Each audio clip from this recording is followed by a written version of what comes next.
for Hawaii. Thank you for joining us by phone. I appreciate it. I have more now on the breaking news. Immigration attorney Michael Wilds, a former prosecutor as well, and Alan Gomez, veteran immigration reporter for USA Today.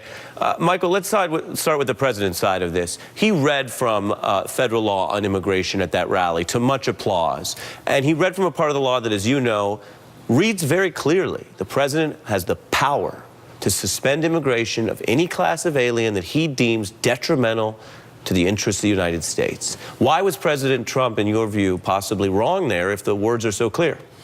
The plenary power of Congress, I'm a law school professor of immigration, my father was one as well, is vested in Congress, a shared authority with the president. But the president is not allowed to discriminate based on national origin. No doubt, there is no doubt in my mind that this president is not a bigot or discriminated himself. But the question here is whether or not this national origin measure was an act of discrimination, albeit a campaign promise and so forth. Certainly the president's going to take issue that national security was only given a footnote, and we have to ask ourselves as patriots, do we really want to curtail a president's ability to control our borders? You know, Ari, in this case, the president clearly could have created a better vetting system by having the Secretary of State just cable those embassies for a 3-month moratorium. It's because of the religious animus, as the court said, right, because of the proprietary interests that states are now showing in universities and tourism, that there is a change in the theater, that there's a change in this effect that immigration has. Historically, constitutionally, foreign nationals have absolutely no rights to our Constitution until they hit U.S. shores. Well, what if a president said, oh, we're at war with Japan, we're going to restrict immigration from Japan? That would not be national origin, as you just put it. And the Hawaiian pleadings show a reflection of the Chinese Exclusion Acts, the Japanese internment, the worst shadows of America's histories. But the president and Congress does have this authority. But when they exercise this authority, they must do it in a non-discriminatory fashion. Right. Let me bring in Alan. When you look at this news tonight, Alan, and this order now not even going into effect at all, what do you make of it? And is this really more success in Hawaii, the governor we just heard, than many were expecting? Well, with so many hearings today, we had hearings in Maryland and Washington. Excuse me, we're still waiting for rulings from those judges. Yeah, I think the idea was that there could have been a ruling like this. But what I'm curious about seeing now is what happens next. And you guys were talking a little bit about the idea, that disconnect between President Trump and the Republican Party.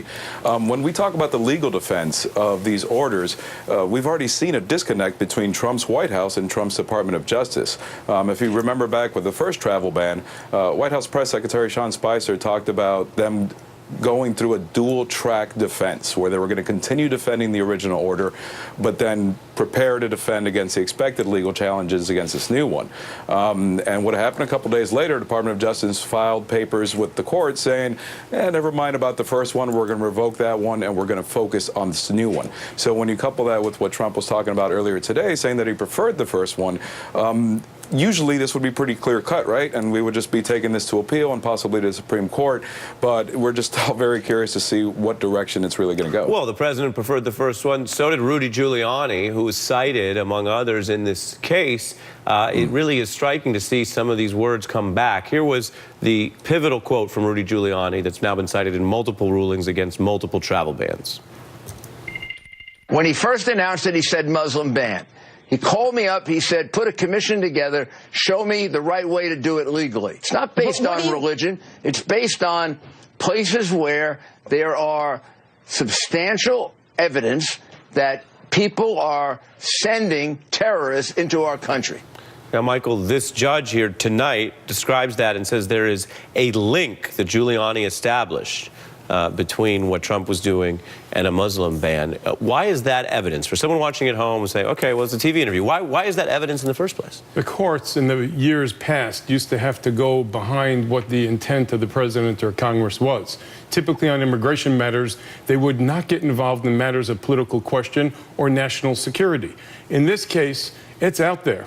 It's out there in the rhetoric from the Congress. It's out there in social media. And the real question is, under the Establishment Clause, was there a disfavored religion established in this new ban? Now, I believe personally this second ban is a greater improvement than the first one. It's effectively a visa ban. Dual nationals can come unfettered, permanent residents, even people with long-term visas, and there are many exceptions. So it didn't harm immigration lawyers or clients as much as the first one did. Right. But the question ultimately here is, does this president, in the deafening silence of Congress, have the authority to execute something like this in such a discriminatory fashion? And that's really what's going on. And Alan, briefly, what comes next? Yeah, I mean, that's what we're waiting to see. The expected process would be that they would appeal this to the Ninth Circuit Court of Appeals. That's the court that upheld the block on the President Trump's first executive order, and then from there it would presumably go to the Supreme Court. But again, with so many different rulings that might be coming from different judges across the country, we're not exactly sure if they're going to try to defend it here, if there's other rulings in other districts, and they'll try to take it to Court of Appeals in those districts. So it's going to play out in the next couple of days as we get some more rulings from these district judges around the country. Alan Gomez and Michael Wilds, thank you both for joining. I appreciate it. Now, coming up, Thank you. President